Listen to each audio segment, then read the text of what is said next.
This podcast is brought to you by Amicus Attorney, developers of legal practice management software. Let Amicus help you run your practice so you can focus on what you do best, practice law. Visit amicusattorney.com and get started today. The salary range for lawyers seems to be growing, even for some with similar work experience at the same office. I'm Stephanie Francis Ward, and on today's episode of the ABA Journal's Asked and Answered, I'm speaking with Jeffrey Lowe about what lawyers can do to successfully advocate that they're paid fairly. The global practice leader of the executive search firm Major Lindsey in Africa, he also is responsible for the group's partner compensation survey. Welcome to the show, Jeff. Thank you for having me, Stephanie. Of course. Can you tell me, in your line of work, what are some of the most common mistakes you see lawyers make in terms of negotiating compensation for themselves? Sure. I think the biggest mistake lawyers make is not having the adequate information to figure out what they're really worth. It's very hard for them in their firms, especially if they're at a firm that has a closed compensation system, to figure out what they should be making, and especially what they should be making relative to their peers. Can you explain for us quickly what a closed compensation system is? Sure. Compensation systems fall into three main categories. Open, where everyone can see what everyone else is making at the firm. Partially open, where partners have some idea of what some people might be making, but they don't have ready access to the books, if you will. And then closed compensation systems, where they have no idea what anybody else is making. And in most cases, they're actually even forbidden from asking others about their compensation. They only know what they are making. Are there some people who would see a firm having a closed compensation system being a red flag, and maybe that would be a reason not to join a firm? I think it's all a question of what you're used to. In our experience, people who are coming from open compensation systems tend to feel more comfortable with that system, while others who've grown up in a closed compensation world are perfectly comfortable with that as well. Do you also see a generational difference in terms of how comfortable people are speaking about the amount of money they make? I think so. I think with the advent of the internet, the younger lawyers are just used to having much more information than people did, say, 15 or 20 years ago. And so I think one of the greatest advantages they have is that access to the information and knowing what people who are like them are making. We saw that, start happening 10 or 15 years ago when websites started posting first-year salaries, second-year salaries, all the way up through eighth year. And we're starting to see it a little bit more with partner compensation as well, although there just still aren't that many avenues to get that information for partners, which is why I started the partner compensation survey. Do you feel like information that is out there online about what lawyers are making, is it usually pretty reliable? I would say probably not. The reality is there are so few sources that some of the data points that you see may only be just a single data point. And if you assume that there are, 50,000 lawyers as part of the AmLaw 200, you actually have a very small sample size. So it's really hard to draw meaningful conclusions from just single data points, which is, again, one of the reasons why we looked into trying to get much more data on the subject. Okay. So say you're not a partner, you're an associate, or maybe you're going in-house and there's a closed compensation system. What advice do you have for that person in researching about what they should be making? Well, I think one of the things they can do is talk with other partners at that firm or who were at that firm and get a sense from them as to how comfortable they are with the compensation scheme. Do they feel, or do most people there feel like they're being treated fairly? Again, there are some firms where you're not even allowed to talk specifically about the other person's compensation, but you do want to get a sense whether or not management or the compensation committee is appropriately compensating people for their performance. Could you see, too, where if a job candidate asks people that question, that might be viewed as a ding against him or her by the firm? It can. There are some firms that are legendary for not wanting to have any discussion at all about what they believe the appropriate compensation is. And what will often happen is the firm will say, they're just not culturally aligned. Apparently, compensation is just too important to them. And it's really hard because there's a really huge difference in power, right? Because the firm knows exactly what everybody is making and how much they're producing, whereas the individual partner candidate only knows about themselves. So it's something that we also see in the in-house world as well. Sometimes an in-house company will say to the candidate, well, what would you like to make? And that's a very difficult question to answer in the vacuum. And so we always encourage our candidates to say, well, I'd like to be paid appropriately for my experience and in accordance with my peers. And since you know what my peers are making, you're in a much better position than I am to figure that out, and I'd like to have a dialogue with you about that.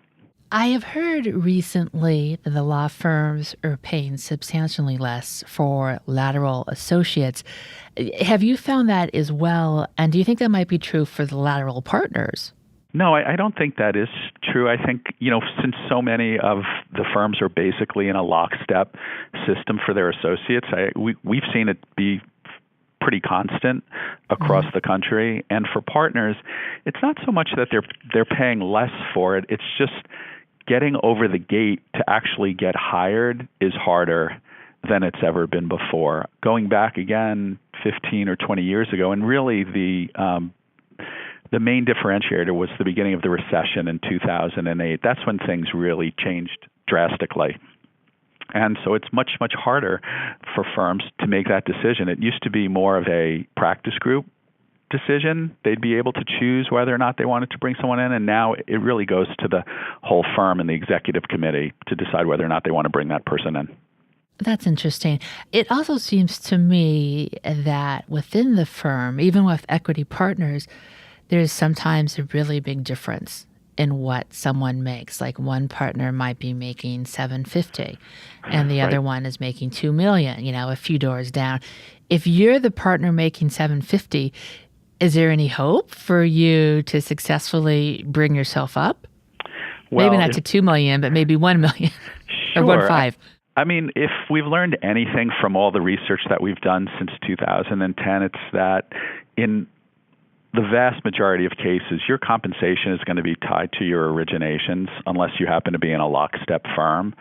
And if you are in a non-lockstep firm and someone's making $2 million and you're making $750, chances are that person actually is generating probably 2 to 3 times the amount of business that you are. And that's what is rewarded in big law today is originations. So it's possible. It's just hard. It's a hard job. And those who are really good at generating the business definitely hold the cards. Interesting. We're going to take a quick break. And when we come back, I'm going to ask Jeff about what lawyers could do to successfully sell what they're worth, and also what law firms do to make sure that the lawyer is not lying about what he or she is worth. These days, law firms need to do more with less. Making this happen requires efficient, cost-effective tools that work the way you do. Available as a desktop or cloud solution, Amicus Attorney practice management software improves the organization of your firm and drives your bottom line. Visit amicusattorney.com to discover how you can join the thousands of lawyers who rely on Amicus every day to run their practices. And we're back. I'm Stephanie Francis Ward, and on today's episode of the ABA Journal's Asked and Answered, I'm speaking with Jeff Lowe about how lawyers can make sure they're receiving a pay that they're worth. Jeff, when a lawyer is looking for a new job, what can he or she do to make sure that the firm values the business they're bringing in? And also, what do law firms do to check and make sure that the candidate is being honest about the amount of work he or she has? Sure. There's a little bit of a leap of faith that has to occur in the lateral partner hiring process. Virtually every firm today uses something called the Lateral Partner Questionnaire, or LPQ, where they'll ask lateral partner candidates what their metrics have been over the last several years. That'll include compensation, billing rate, originations, collections, hours, and things like that. So the candidate will fill that information out, and that's a very useful piece of information for the law firm, but you really are taking that candidate's word for it that those numbers are accurate. We've also seen increasingly, although not a majority by any means. Some firms will ask for a partner's prior several years K-1, their partnership tax form. The sense being that if you are generating business at a certain level, you're probably being compensated at a certain level as well, and that'll be reflected in your taxes. So it's not uncommon for it to happen, but it still is definitely not a thing most firms are doing at this point. And I think it's fascinating that most firms aren't doing that, because it does seem like firms have been burned by someone who says, I have this amount of business, and lo and behold, they don't, and they're out in like 2 years. And, every penny counts in this market. How come more firms aren't doing that? I don't know. I think perhaps part of it is just a sense that maybe it's a little gauche to not take your future partner's word for it. And I think maybe that's one of the last vestiges of law as in the old-time profession. Mm-hmm. How could you not possibly believe me? Why would you want to look at my taxes? Right. We're all gentlemen. We never lie. Exactly. I would never lie. Another thing some of them are able to do, and again, they have to be careful about it for ethics reasons, is reach out to clients that a lateral partner may have been working with for a long time, not necessarily to ask the question specifically, are you going to come with the partner to our firm, but tell me about so-and-so as a partner, and tell me about her, and how long have you been working with her? Do you like her? Do you think they're great? And things like that. So it's a very delicate conversation, and it's something that a lateral partner won't want to have a firm engage in unless and until they know an offer is forthcoming, subject to a reference call like that going well. Oh, right. Because I'm sure that the client can probably read between the lines, right? I think that's right. And I think the lateral partner also wants to be careful that they're not having the client speak with multiple firms, because I think the client would feel like, what's going on? Where are you going? Why am I having this conversation with 5 different firms? So it's definitely something you don't want to have happen on the front end, and you don't want to have happen with multiple firms. What's your advice for someone who's thinking of switching jobs if they're in private practice? Making sure that you get credit for what you're worth, but not overselling yourself. Because I almost think for jobs, we're kind of taught, we should oversell ourselves a bit or not, but you don't want to look like a schmo once you get there and you don't have what you said. I think that's right. And I think you'll find, interestingly, sometimes the bigger problem is lawyers underselling themselves, because lawyers as a group are naturally thought of as risk averse or cautious, and you'll often have them say, I want to underpromise and overdeliver. And that's really, when you're searching for a new firm, that's really not the right strategy. What you should be doing is giving them your reasonable, good faith, best estimate of what you're going to be able to do. It is not the time to undersell yourself. Think of it as a disclosure document. If you were a securities lawyer, for example, you lay it out there. Tell them, this is what I've been able to do historically. This is what I reasonably believe will happen going forward, and then have a conversation with the firm about it. But they're so concerned about being thought of as giving false information that they can really shoot themselves in the foot by underselling themselves.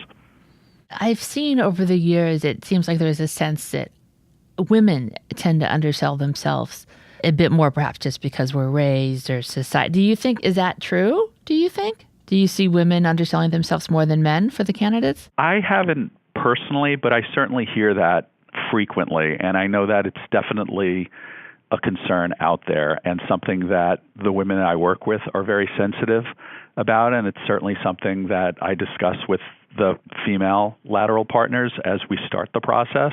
And especially given the results from our survey over the last 7 or 8 years, they are clearly, as a group, making less on average than their male counterparts. Like, what is that approximate average? Is that able to explain quickly? No, because I mean, part of it relates to the amount of originations that female partners on average are generating relative to male partners. But it really begs the next question, which is, why are male partners originating more business? Is the system set up so that male partners have better access to existing firm clients, or things being handed down from what were predominantly male partners to male partners instead of female partners. It's a topic that you can spend endless time exploring. Why is this happening? And I know that your survey tracks compensation for men versus women. Mm-hmm. Do you know of any studies that track lawyer compensation based on race? I'm not familiar with one. I mean, ours does as well, but the difficult part of that part of our survey, and we've been doing it since 2010, is because the number of people of color who are partners in big law is so small, it's very hard to draw statistically meaningful conclusions from the data. And that's something that we always take great pains to point out whenever we do the survey. And we try our best to reach out to everybody in the community because, again, I think more data helps everybody, but it's really hard when the total population of diverse partners is, I don't know, maybe 5% of all respondents. Yeah. And do you have a sense of whether lawyers of color tend to be compensated less in private practice than Anglo lawyers? Again, it's really hard to draw that conclusion just from the data that we have. I do know from having been in the industry for 30 years, the biggest problem, or an equally big problem, is just the inability for law firms to retain people of color or diverse partners in law firms because so often they feel that there aren't sufficient mentors out there and people showing them the way, and it's harder to find someone like themselves to act as their rabbi or as their mentor or sponsor throughout the process. Okay. Now, and we've been speaking about partners. What advice do you have for someone who's a younger lawyer at the associate level and selling themselves to get a better compensation, either in private practice or in-house or maybe even with a government job? Sure.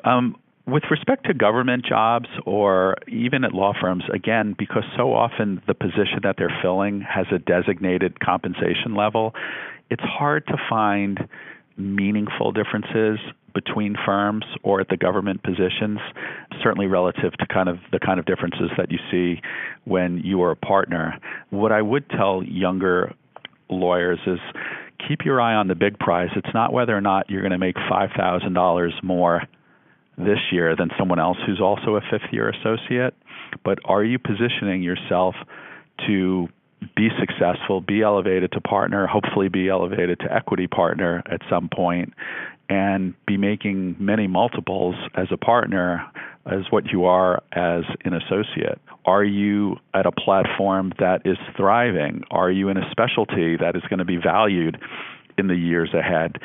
Are you different than your peers? Are you doing anything to differentiate yourself from your peers? The smartest associates are the ones probably whose parents, one or both, were in law or a similar profession, who are able to explain to them before they ever show up for their first day how the world really works. And they're at a huge advantage because they get it. They understand what they're trying to accomplish while they're an associate. And unfortunately, not everybody's in that position, so hopefully they find someone along the way who will teach them about things like that and looking at the big picture and doing what they can to make themselves as valuable as possible. Right, right. What are some red flags in salary negotiations that lawyers tend to miss? Well, I think one thing is bringing up money too early in the process and being overly aggressive about it. In my experience, a firm will, throughout the process, be mentally valuing what this person is worth. And at some point, at any firm, there's just going to be a number that they're not going to be comfortable with. And if you press too hard, one of two things will happen. They'll just walk away, or, as many people are worried about, they're going to be putting a giant target on their back the moment they walk in the door, and they're just upping the amount of pressure that will fall on them, and the firm will be expecting bigger and better things from them almost immediately. And I'm curious if, with anything, you see situations where parties on both sides of the negotiations just let it get too personal. Maybe the candidate is too excited to go there. Or maybe the firm is just, they've really been sold on this person, and if he seems too good to be true, they don't follow conventional wisdom and think, yes, he is this good. Right. And that's where we can really play a useful role, because we're talking with both sides and trying to make sure that everybody has a proper understanding of what the other side is expecting. It's really nice in many ways for the candidate to be able to not have to have that conversation directly. Again, because compensation is not something, lawyers are talking about on a daily basis, and they might only have to negotiate compensation once in their lives. And frankly, some of them are just not very good at it. They might have unreasonable expectations, or as we talked about earlier, some of them might be too shy about asking what they are really worth and underselling themselves as part of the process. Okay. And have you seen much success with negotiating for more pay without changing jobs? And if so, is there a constant theme there that you can share with us? I think there is, and I think it's something that you should undertake delicately, but understand what your worth is in the market. And if you know, for example, that you're generating several $1 million in business, and if you've done your homework, you see that your compensation is several $100,000 or more below where people who generate that level of business typically is, I think you should be able to go in and talk to your management and explain, look, I don't think I'm being fairly compensated. Now, in an open compensation system, it's easier, right? Because you can look at other people within the firm, see what they're making and see what they're generating, and ask someone to explain it to you. In a closed compensation system, obviously, it's harder. You do get leverage, of course, as in any profession. If you go out and test your value in the open market, it's just, it's a delicate thing to do, because when you come back to them, they may or may not be excited to hear that you've been looking for another job and have already secured offers at a level that's higher than they're currently compensating you. So if you're going to do that, maybe be prepared to leave. I think so. All right. And in our experience, the vast majority of time when people do that, they do leave. I'd say over 90% of the time, because they see that they are actually being undervalued on their current platform. And even though they might go back to the firm and then the firm say, oh, wait, you're right. Yes, okay, we'll give you that money as well. It's very hard for them to get over the fact that, well, if I hadn't said anything to you, how long would this have gone on? And do you think maybe that's kind of key for lawyers who are, their compensation is important to them and getting more compensation is important, is to always keep an open mind and be ready to go, as opposed to the other aspects of many personalities, and that change is hard and I'll stay here because it's safe? Sure. I think compensation is definitely one important component. And we've seen also in our lateral partner satisfaction survey that what partners really value most is platform and culture. And everyone always assumes that money is the driver for everything, but it's really not. It's making sure that they're a place that they're happy, and also that the platform has all the pieces that they need to be a successful practitioner. And in fact, compensation actually, every time we've done it, and we've done the survey now 3 times over 20 years, I think compensation is always factor number 5 or 6 in the thought process. Okay. And I think that's everything I wanted to ask you. Did you want to add anything else? No, I didn't. Thank you so much for having me today. Well, thank you. And listeners, thank you for joining us as well. I'm Stephanie Francis Ward, and you've been listening to the ABA Journal's Asked and Answered. Please tune in again next month.